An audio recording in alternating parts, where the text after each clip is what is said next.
How's it going, everybody? Um, Man, it's been a brilliant day out there. Uh, for those not from this area, we had what the mid 60s today, kind of blustery, but it was really nice out. Really nice out. Saw a lot of people out there.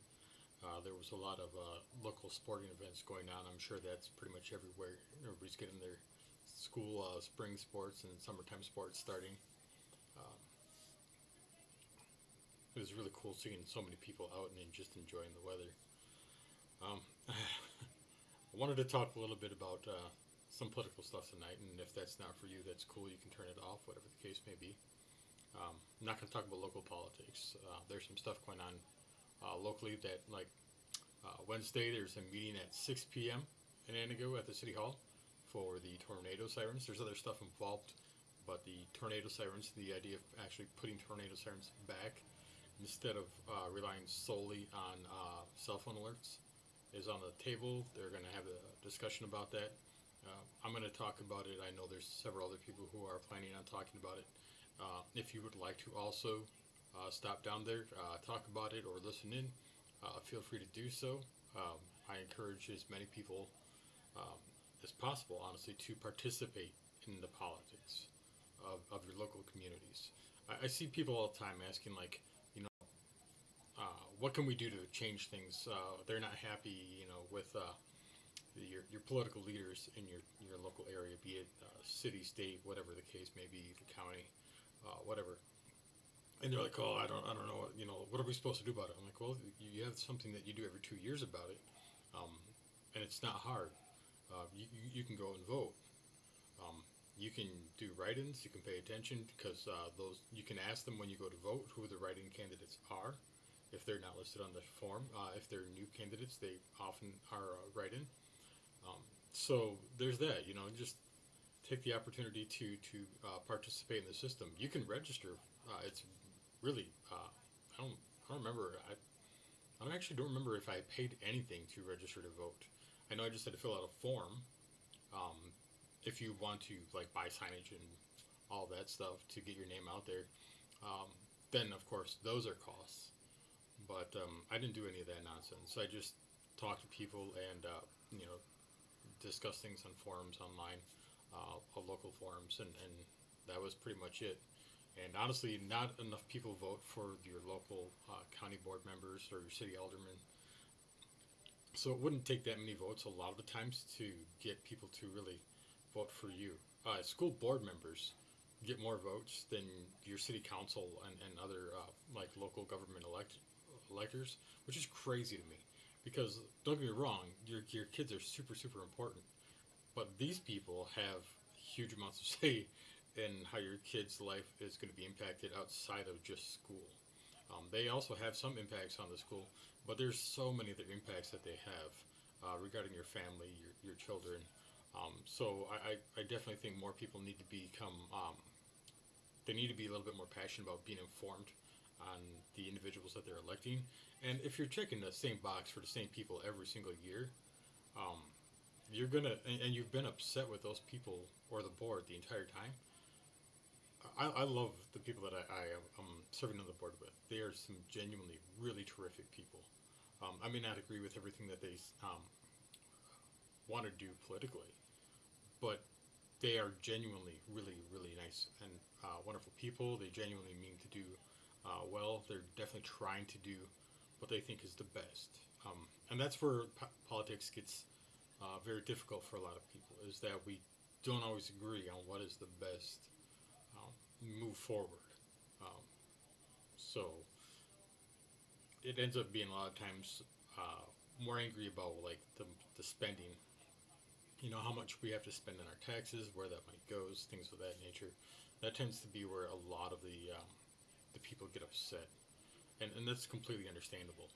But what I want you to think about is you have the opportunity to get more informed about it and or to talk to your representatives. I know all of our phone numbers and emails are listed on the Antigo or the Langley County page for the. You can just Google Langley County board members, and I believe it will lead you right to the page where it shows who's in charge of what county district you are in, and it tells you kind of an idea of what. I think it even has the map, so if you're not sure who it would necessarily be, but if you're voting, you should probably know what ward you're in the entire county. So that should help you with that. So if you want to know who to talk to, or it even shows what committees there are, and you can see who's in what committee. So if it's a specific matter that would go to a committee, like say it's to do with like the a public property bit. So for like the fairgrounds would be a public property that's controlled by the county. And then for that, you would want to look and see who's part of the public properties committees, and you would want to talk to them.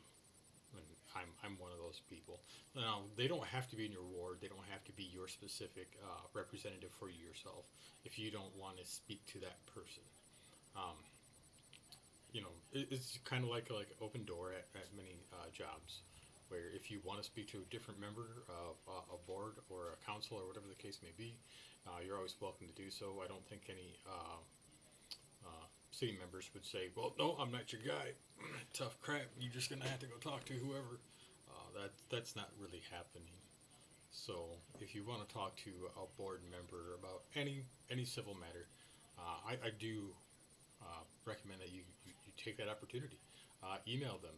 They'll email you back depending on how busy their personal lives is, their work lives and everything. It might take them a day or so to get back to you, but most of them they're very good at getting back to people. So don't think that if you just email them, it's going to go into like oblivion. We don't have people respond for us.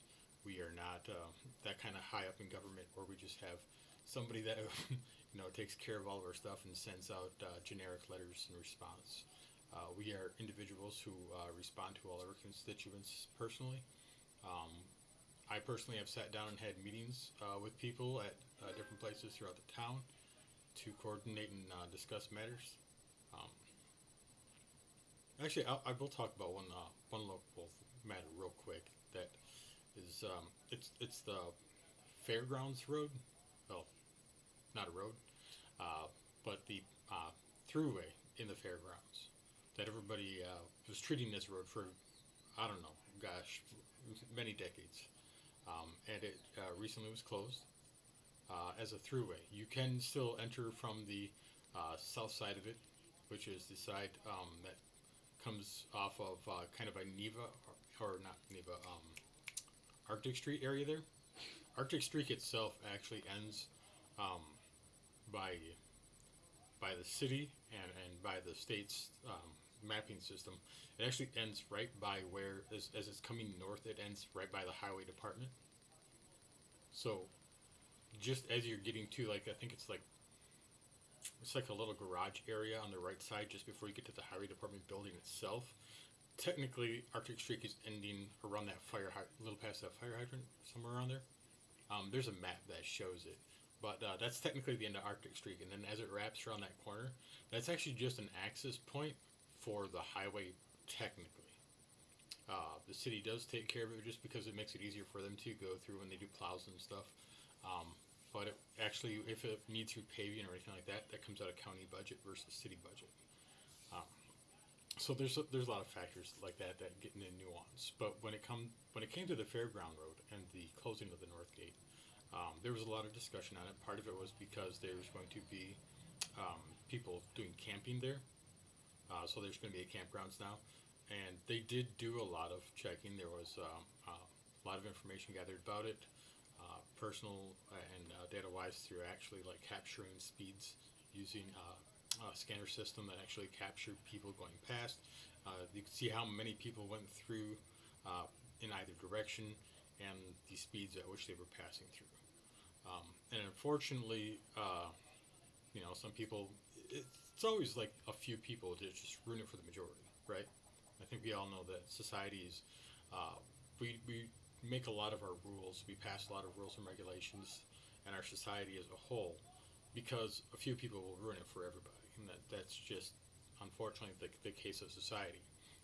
We lose some things because some people do silly things. It happens in school systems. It happens in the real world. It happens at your jobs, most likely. That rules are made because somebody does something that, you know, we've all made the jokes about why is there a warning on the bottom of this, toaster about not, taking it into the bathroom with you? Because some people did, man. We don't understand why you would be in the shower with a blow dryer, but some people thought, hey, why not finish sudsing up the rest of me while I dry my hair that I've already done? I don't know.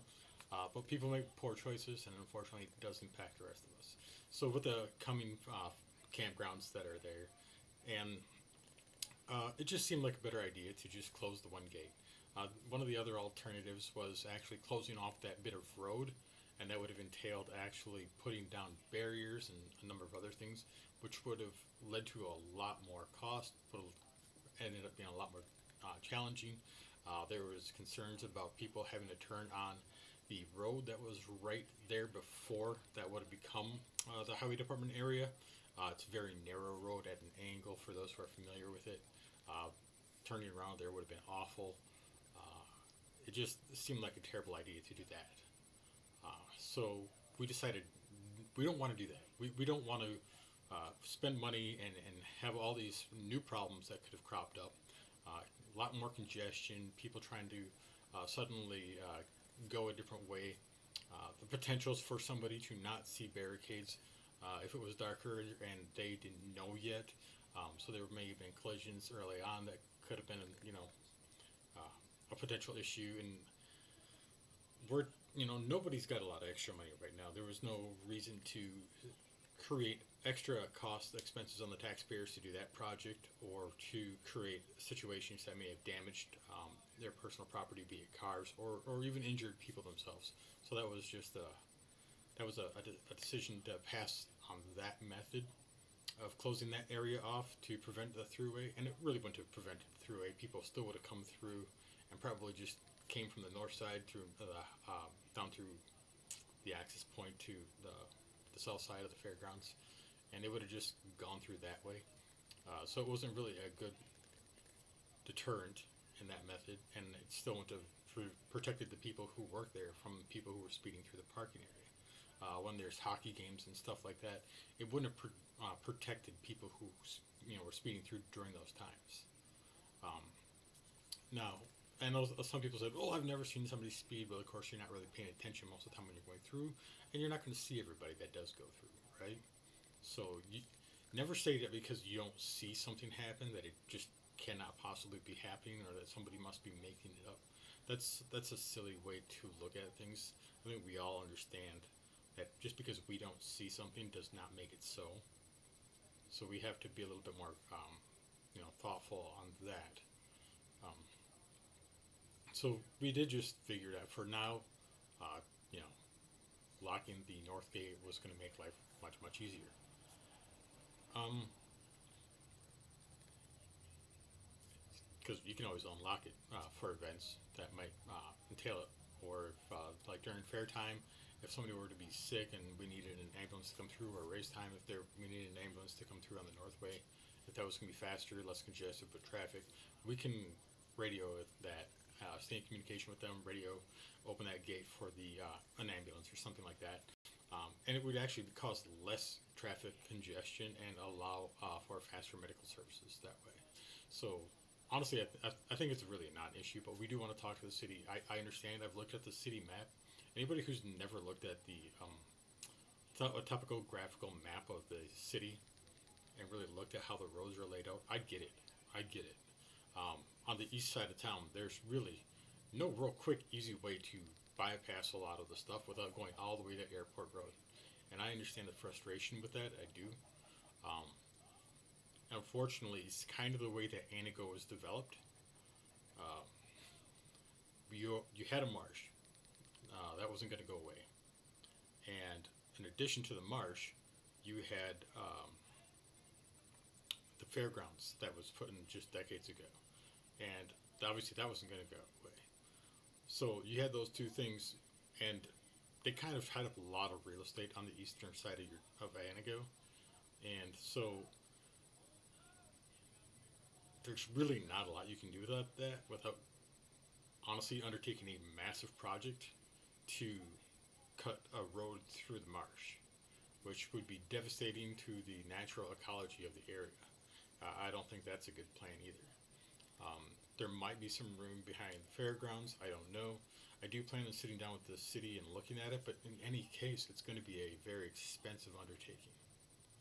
Things that would have made it, I think, better and easier would have been if they would have sought to purchase some of the property behind like Dairy Queen and stuff. So instead of the highway coming through at that angle and then bending back, it would have just been able to cut more through, and it would have left a little bit more of the area by the fairgrounds open. It would have actually reduced some of the traffic congestion from trucks, like truckers and such, passing through the by the fairgrounds, and would allow a lot more foot traffic from there, a little bit more safely, I think. Um, but it is what it is. You know, the highways there. I really don't think the state is gonna want to try to purchase those properties or make any kind of concessions in altering the flow of traffic. Unfortunately, at this point in time. But we'll have to see. You know, there's things we'll have to look at. We'll have to weigh options. What I wanted to talk about today was these notions. It's going to be a Donald Trump thing. I'm going to warn you ahead of time. These notions about bringing businesses back from overseas and you know, reinvesting in infrastructure in America to develop their products and build their products. You know, from the ground up, do everything here. That and that's just it's not going to happen. Donald Trump is not going to raise tariffs anywhere near high enough to ever encourage those businesses to bring their stuff back from overseas. They're never going to build new factories or new manufacturing facilities over here in the United States. And hopefully, I can help you understand a little bit about why. The first thing we have to think about is why did they go overseas to start with? Because obviously, it's not cheap to build all of your new facilities overseas, right? It wasn't a cheap investment for them to make that initial move overseas. Anytime you move where you're manufacturing, especially to a whole other country over a large ocean, there's a lot of factors to be involved in this. One of which is obviously rough seas. You know, crates fall off during rough seas; they lose products. Um, there's so much potential for damage and loss just in all of the freaking moving product from manufacturing to warehouses to distribution centers to you know, the stores. So there's so much in between. There's a lot of facilities and a lot of stops along the way, and all of that is accounted for when they're talking about that. So instead of thinking like, you know, it's all just going to happen, there, no business, especially a business that big, just does things, you know, out of pocket.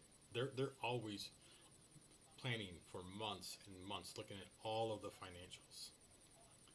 And they decided that it was worth the investment of hundreds of millions of dollars to go and build all of this new infrastructure over in Asia, obviously mostly in China, and to um, do it all there. And the reason they did it was because if they built everything in China, their labor costs go down. Their cost of OSHA, you know, they don't have to deal with OSHA. They don't have to deal with all the high, very expensive things that, like treating their chemical waste, making sure that they are having like the certain carbon filters to prevent so much CFC from getting into the air. There's a lot of different rules and regulations over there.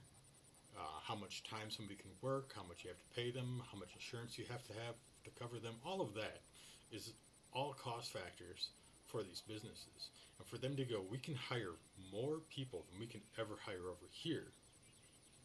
And we have easy access to shipping routes globally from this one location. And they would have to pull all of that back and then reinvest in building all new facilities over here. And then those facilities would actually have to suddenly meet up with codes that they don't have to meet up with over in China. In addition to that, their labor costs would skyrocket. because what you can pay somebody overseas is awful. Honestly, it's almost inhumane. What you can pay some people overseas in factories. Um, I mean, I think most people have seen that some places have had. I think it was an Apple factory had nets outside of some of the higher windows, so that if employees tried to jump out the window, they couldn't kill themselves. Uh, that's nuts, right? Um, but it is what it is. China just has the rules, unfortunately, that we may or may not agree with. But that's what makes America better, is that we created rules to safeguard the workers. They don't have that over there, and that's to the people who own the businesses' prosperity. And they've made fortunes off of moving all of their companies overseas. Uh, they have their stocks are crazy good compared to where they were before they did so. And that's not just because there's more consumers. It has a lot to do with how much they were able to cut their labor costs. Now, when we think about things like cutting labor costs and all of that, there's a lot we have to understand. Anytime a business is running, they look at they publish what's called a profit and loss statement. Usually every quarter, but most there's definitely annual ones for every company. So if they don't do it by quarter, they definitely do it annually. But most businesses do it quarterly, and they'll have monthly ones even as well. Internally, they may not publish all of those monthly ones externally. Just meaning that if you're not within the company, you're not going to necessarily see that. But for large stock companies that have, companies that have a lot of money tied up in stock, um, they usually do. Again, I mean, you can look a lot of this stuff up at markettrends.com. I do a lot of my research and such from there, and you can actually see a lot of the profit and loss statements. You can see a lot of the information that all of these companies are reporting. How much gross did they make? How much net did they make? What was their revenue stream? You know, there's a ton of information in there. So if you're just kind of out of pocket looking at a lot of this stuff, it's really easy to um, get confused or to take it at at face value without really looking into the details. But when you're talking about things, especially when it's becoming political and you're really trying to make good decisions for the world based on these things, it gets difficult because if you're making a decision or a determination on who you want to vote for by an idea that is just not going to happen, um, then you're kind of burning yourself really. Because don't get me wrong, I think everybody, every single person, whether they're Democrat, liberal, moderate, non-voter, whatever the case may be, I think all of them agree that it would be great if all of the jobs were here. That if everything that we could manufacture everything in the world here, it would be wonderful. But it's just not going to happen. They're not going to bring these facilities back over here. And the hard facts is that, unfortunately, thanks to the stock market, in part at least, um, a lot of these companies that do get new starts here, these younger companies, once they get up to a certain point where they can be publicly traded, and they jump onto the stock market, and they're like, oh man, we can get more investors, we can generate a lot more capital. They run the risk of a larger company buying them out and just absolutely shutting them down or absorbing them into the larger conglomerate. And unfortunately, it just doesn't change much. These companies really have to be able to fly solo for much longer, but they're always going to be underneath kind of the foot of these other companies, if that makes sense to you.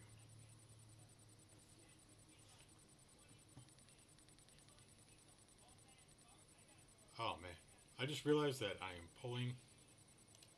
Let's see. Check 1 2 1 2 1 2. I don't know why. Yeah, I don't know why this scene changed where my audio was coming from. Just want to double check and make sure that my audio properties are correct.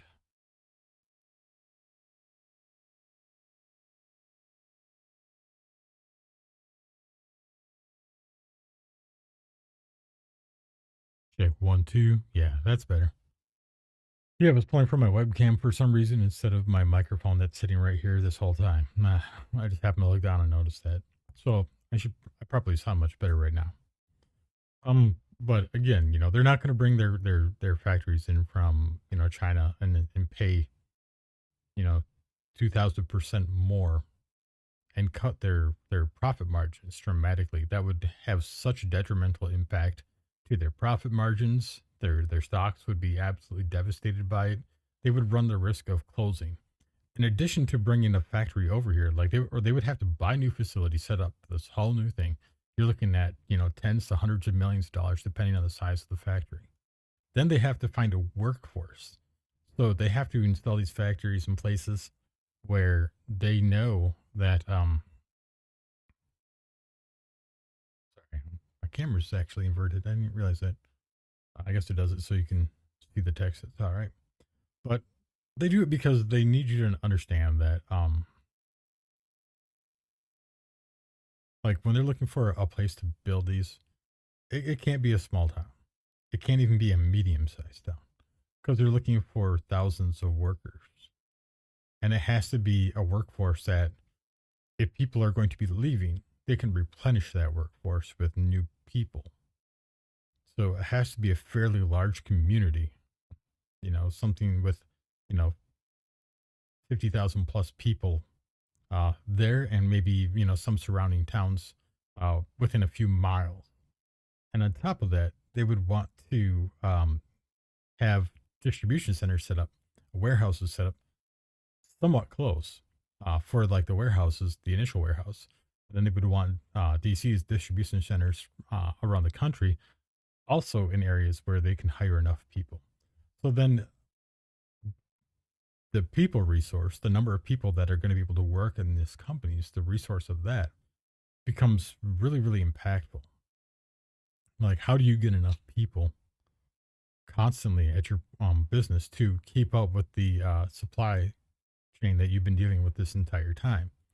And in addition to that, now you have to import all of your resources, your raw resources, any products that are a part of what you are building. So if you're doing something with microchips or circuit boards or certain raw, rare earth elements, other, there's tons of different things that we ship in to build all of this stuff. So if you're trying to build it and you just don't have the resources here, you have to ship it in. Well, now these major tariffs actually would make building it here way more expensive than if you were building it overseas. So actually, a tariff on imported goods like that would actually be more harmful to the notion of bringing a business here, and it would encourage people to keep their business overseas where it's already at. So that's one of the silly things that it just didn't make sense to me when people are like, "Oh, it'll bring businesses back overseas. They'll come back over here." No, they won't.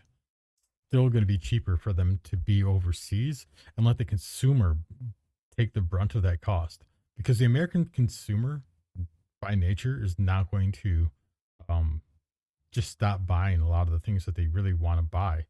We've become accustomed to the lifestyles that we lead. So the majority of us are not going to just quit those lifestyles and be like, oh, well, since it was, moderately inconvenient right now, I'm just going to completely change everything and no longer buy all the stuff that I've been buying for the last, decade or so. Now, people are going to pay that extra for those products, and they're just going to stop going out as much or stop eating fast food as much. They're going to have impacts on actual more jobs that are here than on the jobs that were overseas. And that's kind of wild, but that's the reality of the situation. We are a very consumer centric country, and it's a sad fact of the reality that um, because you can produce things in other countries for much cheaper, um, that we were after the industrial revolution kind of died here. We've been looking for a resurgence. And what's funny is that the people who are paying the Republican Party so much money are the ones, a lot of them, who built their factories overseas and have moved their business overseas. Donald Trump is notorious for having factories for so many of his products overseas. What's up, Joe? Uh, so it's nuts. You know, Ivanka has factories that produce her products overseas. If they were really going to, be the people leading people to bring stuff back over to the U.S., they would not be purchasing any of their stuff overseas. Did almost every single MAGA hat, T-shirt, Trump steak. I don't even know if Trump steak still exists anymore, but every single Trump product is made overseas. There might be a few small local manufacturers, but you're looking at like a maybe 0.5% of all of the products made by Donald Trump or by his companies, as it were. Because let's face it, that dude's not working a day in his life. Um, but yeah, all of that products, all the MAGA stuff, all of the Trump stuff, it's all made overseas and shipped here. So if he was really interested in bolstering the local economies, he would be having it built here. He would be finding hardworking MAGA Americans who would be more than excited to work in a new, MAGA hat manufacturing facility where they make hats, T-shirts, and MAGA jerseys or something. And people would be very excited to work there. And let's fit, if he's got all this money, I'm sure he could afford it, right? He could afford to have a lower profit margin as long as he was making project. Right. In China, not 350 here. Um, he would want to. He would try maybe, but yeah. I mean, he's obviously not doing that. He's not facilitating that. He's not working hard on that. He's not preventing any of his products from coming from overseas. He distributes them at his rallies and everything else, and he makes a lot of money selling all of that stuff. Uh, but he doesn't care that it's not made in America. But at the same time, he's telling you that we need to bring manufacturing and create jobs here when he absolutely has the power to do so. Um, Elon, all these other guys, they have so much money that they could easily just build that stuff over here. They tariffs withholding. They could have lowered tariffs and used that as an incentive for businesses to come back over here because the cost of importing the products to make their product here would have been so low that it wouldn't have hit their pocketbook anywhere near as hard to do that. At least it might have been incentivized a few people, but instead the incentives with the tariffs are to keep your plant over there and let the consumers bear the brunt of the cost. Um, and then you just lower your manufacturing and you come out kind of even in your revenue stream for the year. Is your overall, gross sales going to be as high? Nah, but you're also not going to go broke trying to move your manufacturing facility over here and then watching your company just get drowned out by a new manufacturer from overseas who can do it for much, much less than what you can.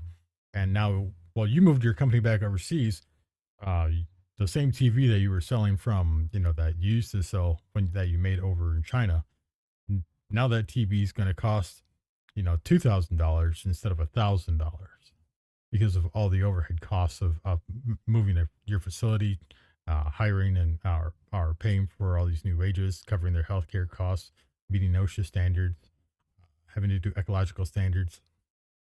So all of those costs would be factored into your TVs, and they would cost considerable more. Um, but now another company just buys up the facilities you left overseas, and now they sell TVs even cheaper than you because they're a startup company and they're trying to steal your market share. So instead of buying your new American uh, whatever TV, you're going to lose all of your share, and your company's going to go under because you moved back overseas, back home to America. So no company is going to do that. It just doesn't make sense to invest that kind of capital when your revenue stream would just be devastated. Your overhead would be just insanely more expensive, and you couldn't guarantee your labor force. You couldn't guarantee that you would be able to maintain your market share.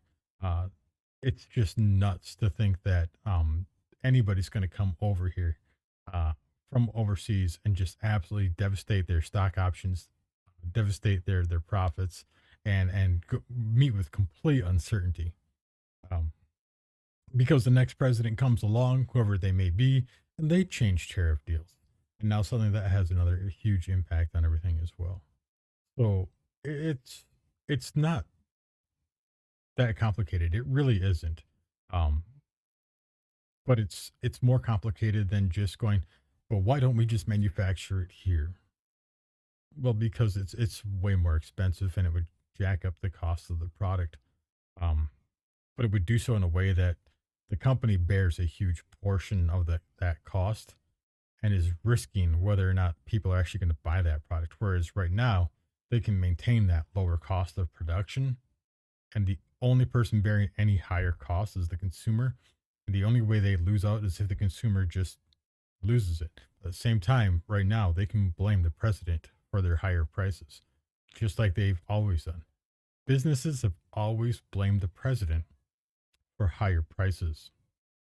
They jacked prices up during COVID when things were down. When supply chain started coming back, they still kept their prices high, and they all blamed the president for the higher prices. The president doesn't control the prices of those products, so he can make influential decisions like tariffs that would have impacts on them, but he's not making those decisions to actually like determine what price it is. So these companies completely abuse the fact that so many people have been given free stimulus money, kept those prices up there, and basically what they did is just waited to see if people would stop buying these products or if the sales volume would go down so far that they would have to correct and lower those sales. But their stocks went through the roof because people kept buying it. Their sales did not go anywhere down anywhere near enough for them to go, yeah, it's we'll lower it back. They didn't have to correct because people just kept buying. And instead of blaming the company and your CFO or your CEOs or whoever the case may have been making these decisions, instead of blaming those folks whose profits went through the roof, whose stock options went crazy, who these companies who invested millions, hundreds of millions of dollars in stock buybacks, obviously, because now your stocks are going up through the roof, and but we nobody blamed those companies. They're still not blaming the companies. The egg prices. There's no reason these eggs are as much as they are, but people are still buying eggs because that's become a necessary part of life. So they're going to keep raising that price until people. I blame the white man too, Joe. I get a couple more days out in the sun, and I may not be one anymore. But yeah, I mean, let's be real. As long as we keep buying the products that these people are jacking the prices up on, they're just going to keep jacking the prices up until they see such a negative impact to their sales metrics that it becomes obvious that they need to go another direction. So, I mean, that's the reality of it. It's not the president's, well, it is this president's fault to a degree because of the tariffs. But luckily, he took them back, and then reapplied them, and then took them back again when stocks dropped, and then he reapplied them when the stocks went back up, and then he took them back. And right now, they're mostly off, with some on. So, yeah, it's insanity. It's stupidity. Honestly, is what it is. You have a president right now who his business acumen has always been, I have more money than other people. And if I need to, I can destroy them in court with lawyers because I can afford to keep them there longer than they can afford to stay into the fight, which is an absolute moronic way for our justice system to work. Um, the fact that you can pay somebody more money than somebody else should not determine whether or not you win a court case. The law is the law, and it should not be determined by who has more money to sustain themselves through court. That's nuts. But that's how it is for a lot of these larger companies. That's the way it's been for well over a century. He said if you have more money to take people to court and you can afford it, um, you're probably just gonna get them to just settle or give up. And that's how Donald Trump has done a lot of his business. Um, he settled countless lawsuits out of court. So he'll have a ton of lawsuits if you look at his records that say settled out of court, no conviction. That doesn't mean he didn't do a crime. He just paid off whoever was a victim, and they were like, fine, whatever, we'll sign the NDA. Because usually when they do an out of court settlement, there's a non disclosure agreement involved that says you can't talk about anything to do with this once you receive this money. Otherwise, you owe us all that money back.